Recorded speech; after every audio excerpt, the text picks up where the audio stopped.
Welcome to this channel where we'll be discussing all things project management. We encourage you to subscribe to the channel and like these videos even as we make more videos for your viewing pleasure.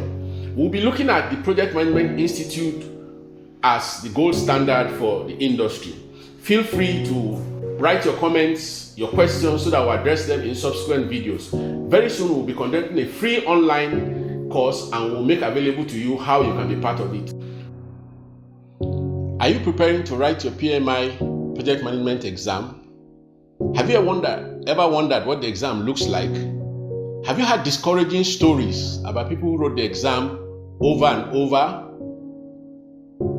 Are you wondering what it takes to pass the exam? These are 5 tips we'll give to you here that will help you to pass your exam in flying colors. Number 1, the first thing is that you do not need to memorize everything. All you need to do is to understand the logic and the patterns that everything follows. Number 2, you need to do a lot of practice and mock exam. You need to take a lot of practice questions. You need to do a lot of mock exam. You need to take the pain during your practice question to look at your areas of strength and understand your areas of weaknesses so that you go back and practice on those areas of weaknesses while retraining your areas of strength.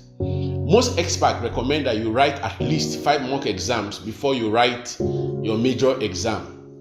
In the course of our videos, we'll be sharing with you some tips on how to make this work. Number 3, you need to bring your personal experience to bear, your personal work experience to bear. Most of the questions are scenario based. So based on your experience, you know A is supposed to come before B and before C. It helps you in answering the questions.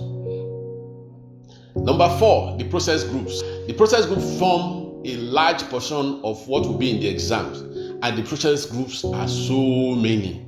There are so many. So memorizing them does not work. All you need to do is create a logic of understanding that works for you, and you will do very well in the exam.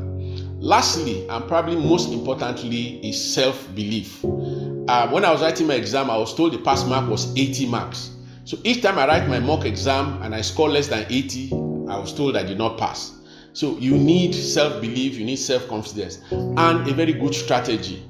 So if you are preparing for the exam, subscribe to this channel, like this video, and leave your comment in the comment section so that we can send you our free PDF book on how to prepare for the exam. Also, we would also like to partner with you even as you prepare for your exam. Leave it in the comment section, and in the coming days, we'll get in touch with you. Thank you very much.